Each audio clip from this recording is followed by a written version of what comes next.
Good morning, everyone. My name is Krista Bopp, and I'm a licensed professional counselor and licensed chemical dependency counselor with Frontera Healthcare Network at our Fredericksburg location. I'm excited to be here with you today for another Mindful Monday session.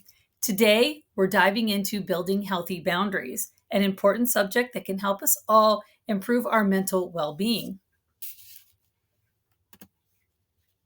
Before we begin, I'd like to take a moment to recognize our incredible partner. The Wellness Uncorked initiative is made possible through a partnership between the Texas Wine Auction and Frontera Healthcare Network. This initiative allows us to provide free group counseling classes, educational seminars like this Mindful Monday, health fairs, and more, all designed to support the well-being, especially the mental health well-being of our community. Now let's jump into today's presentation. So boundaries.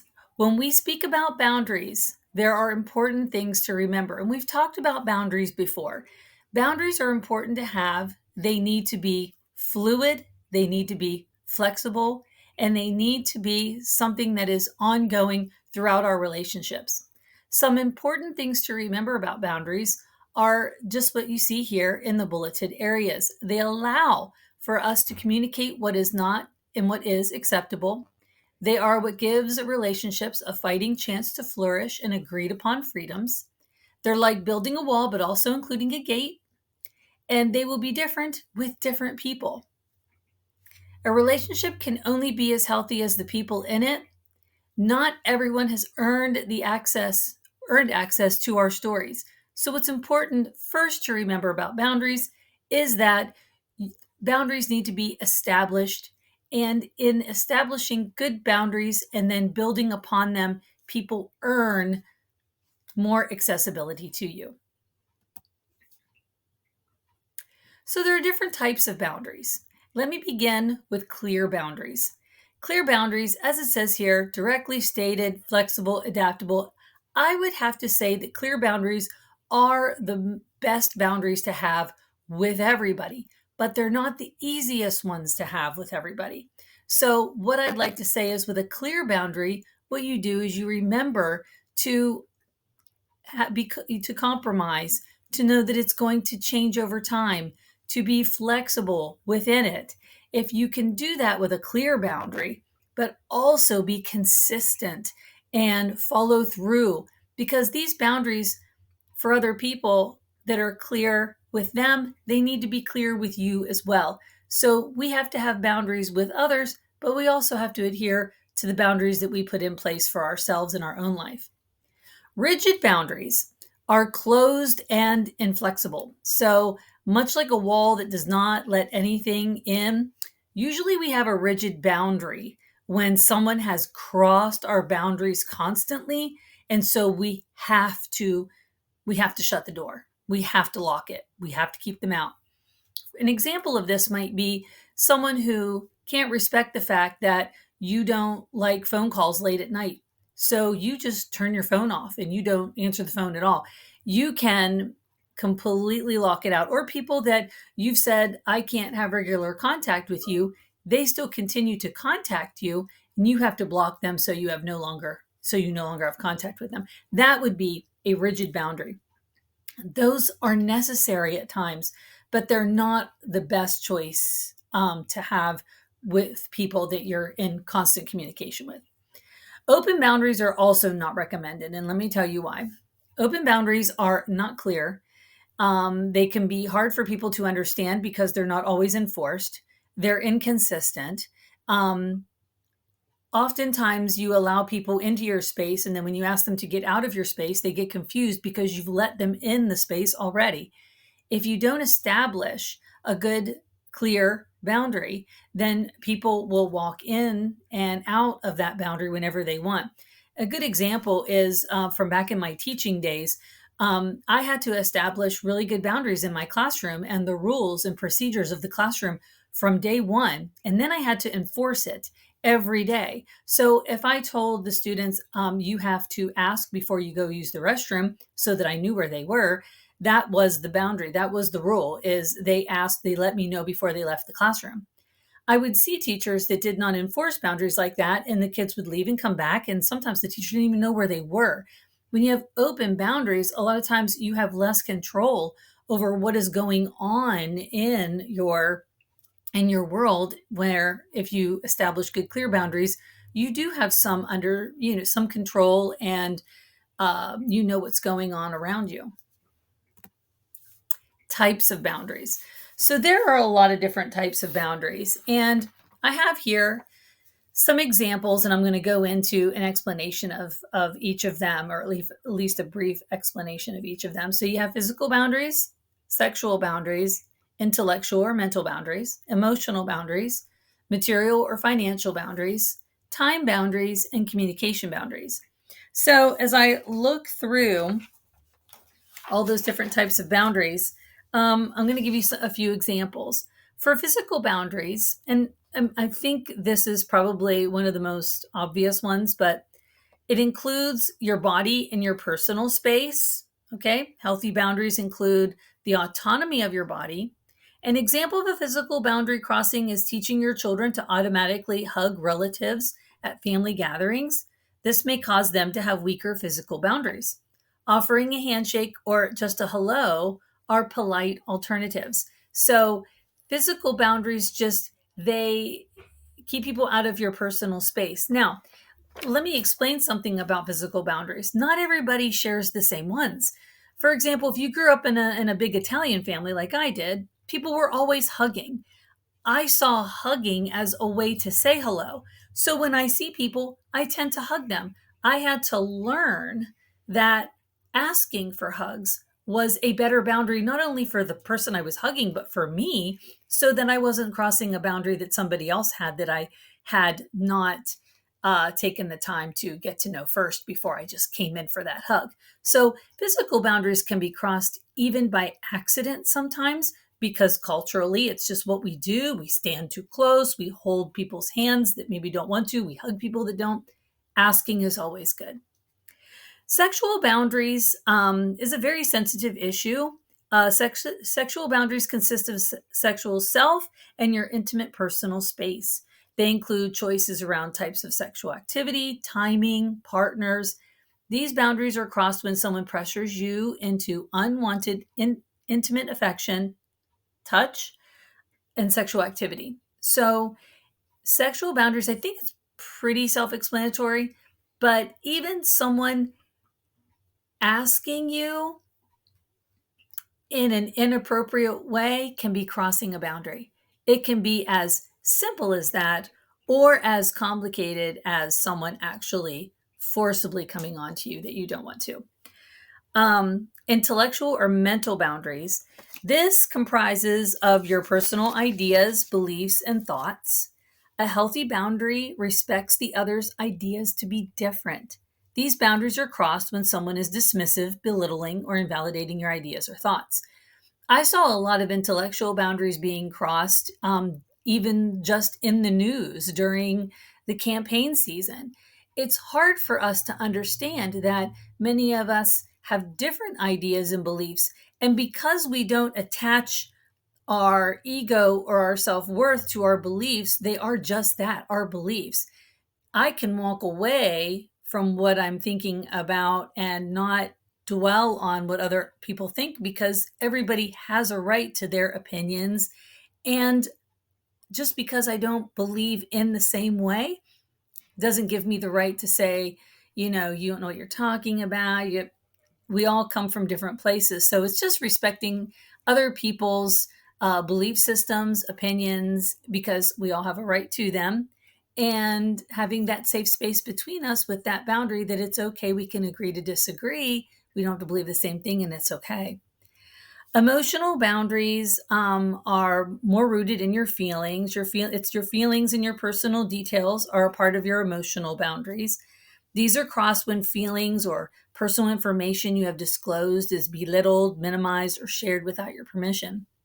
Emotional boundaries can also be manipulative, gaslighting. It can be all of those. So making it very clear to the people that you give access to, what you will accept when it comes to your emotional boundaries.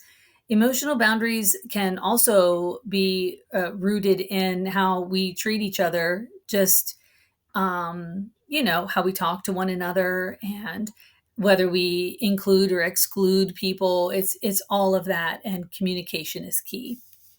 So then let's move on to material and financial boundaries. These are boundaries for your boundary for financial resources and belongings are crossed when you're pressured to lend or give things away, or spend or loan money when you prefer not to.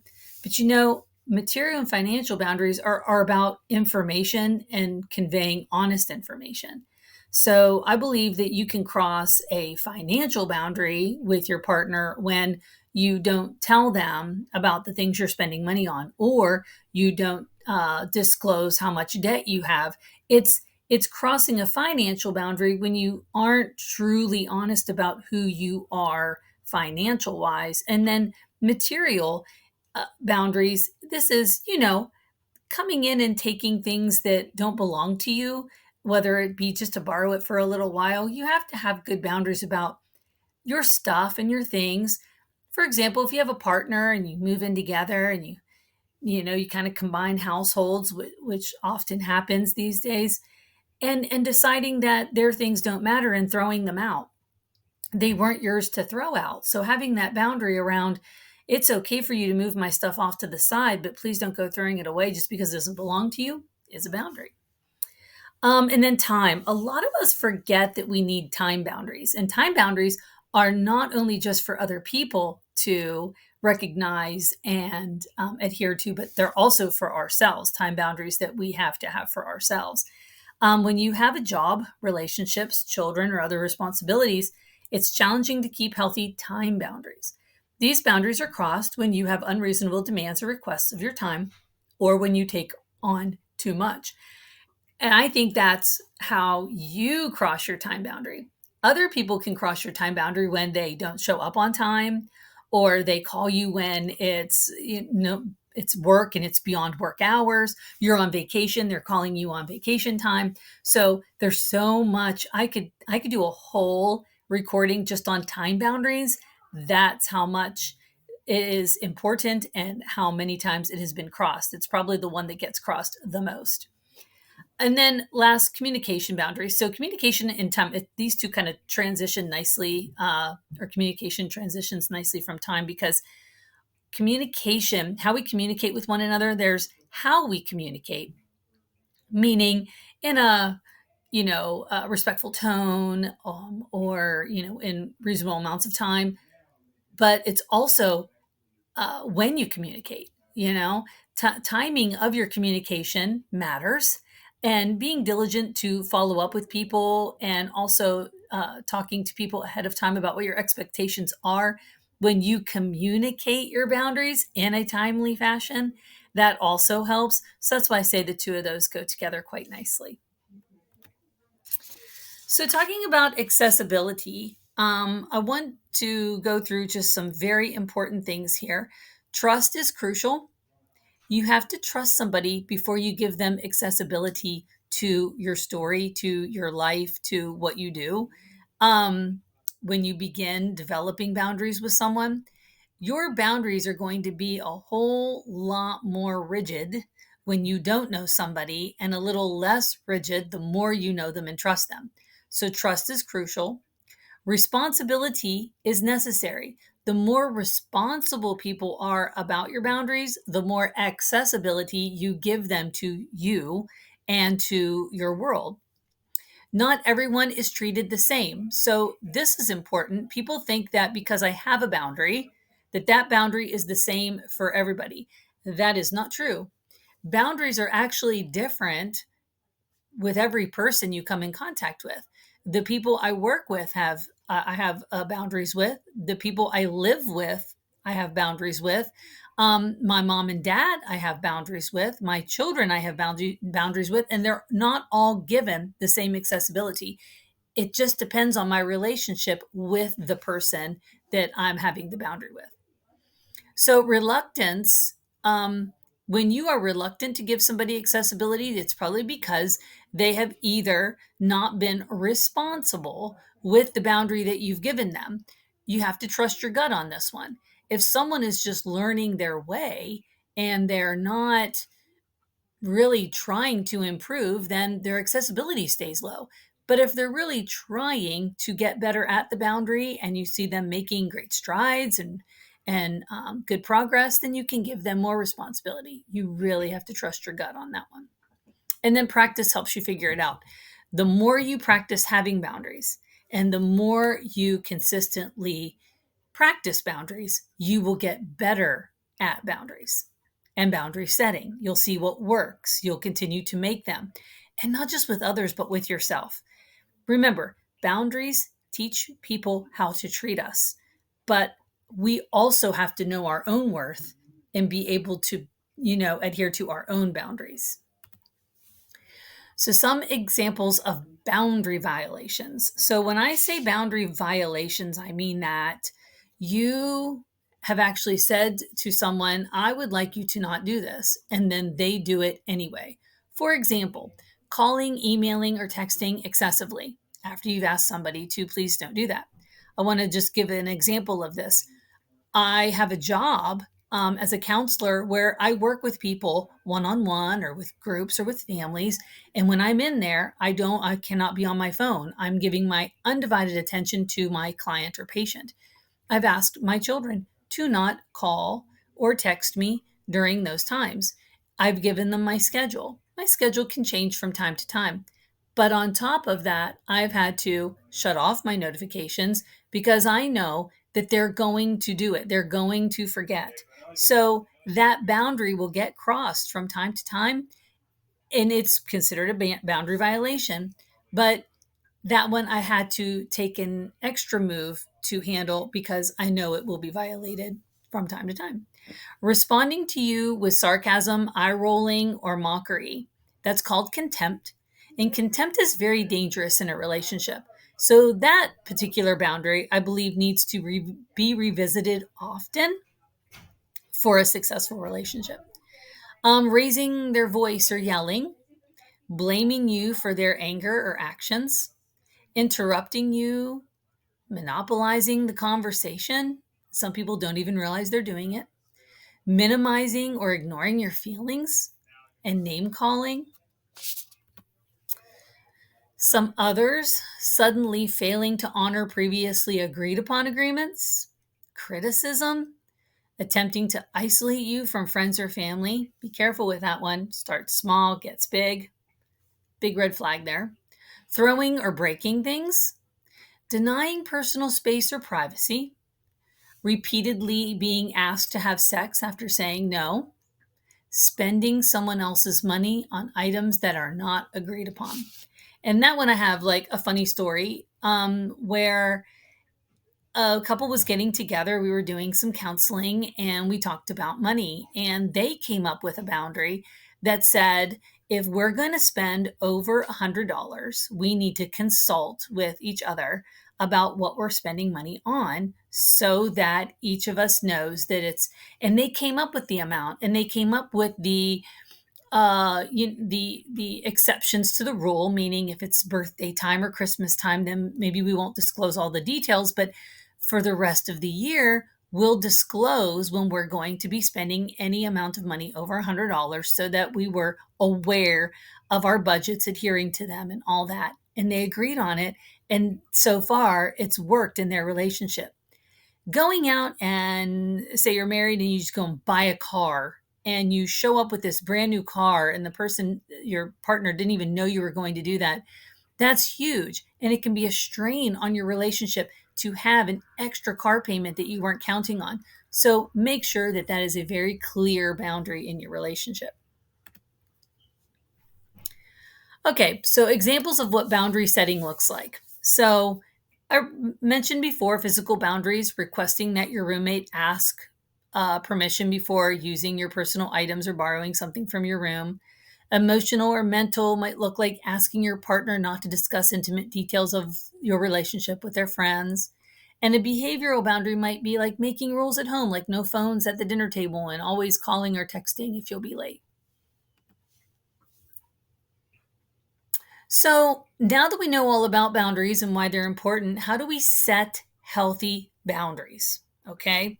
So the first thing you have to do is set a goal. What is it that you want? Okay. If you're if it's let's say a financial goal, let's say you're making a budget and we're planning on going on a trip this summer and we're going to put so much money into an account. We're going to set a goal and set a boundary around it. Each month, we're going to add $50 to our savings account so we can go on a trip this summer. Start small. Okay, we're just going to set a boundary around this. We're going to put $50 in our savings account so that we can go and to wherever, to the beach this summer. Be clear. It's $50 and it's going into the savings account. If you want to add more, it's okay. If you're going to do less, then we have to talk about it. Okay.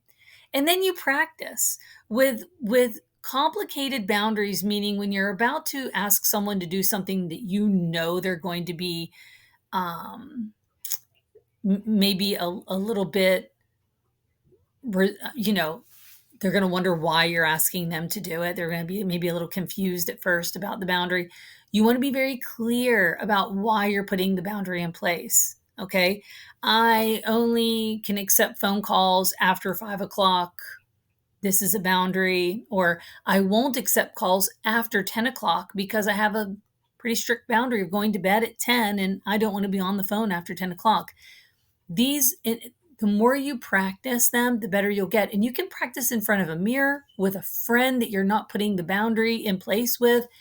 Practicing it helps so much to build confidence so that you can actually do it. And then keep it simple. If you try to instill a boundary or put a boundary in place that has multiple steps, they're not going to remember all the steps. It's difficult. And they have to get past the fact that you're even putting in this boundary to begin with.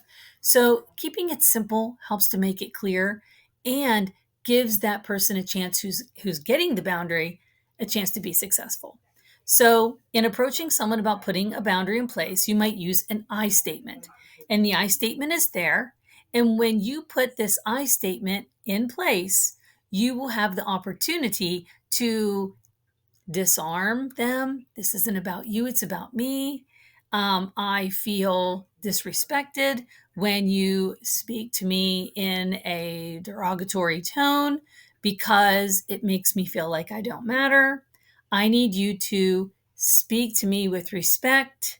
Can you help me? Very simple boundary and a very clear way to put it that shows what you need and a little bit less about what they're doing wrong. Okay, so Wellness Uncorked.